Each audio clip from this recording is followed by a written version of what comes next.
எனக்கு ரொம்ப நாளா ஒரு டவுட். கணவன் மனைவி 2 பேர் ஒரே வீட்ல இருக்காங்க. அவங்களுக்குள்ள ப்ராப்ளம். இப்போ ஒரே வீட்ல இருக்கும்போது ஒருத்தர் மேல ஒருத்தர் ஏதாவது ஒரு கேஸ் ஃபைல் பண்ணிக்க முடியுமா?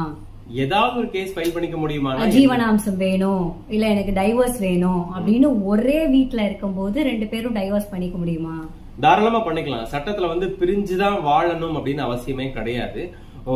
ஒருவேளை அவங்க சுமூக விவாகரத்து போறாங்க, மியூச்சுவல் டைவர்ஸ் போறாங்க அப்படின்னா அவங்க பிரிஞ்சு வாழணும் அப்படிங்கிறது ஒரு கட்டாயம் இருக்கு. அந்த பிரிஞ்சு வாழ்றதுங்கிறது ஒரே வீட்லயும் பிரிஞ்சு வாழலாம், தனித்தனியா கூட பிரிஞ்சு வாழலாம்.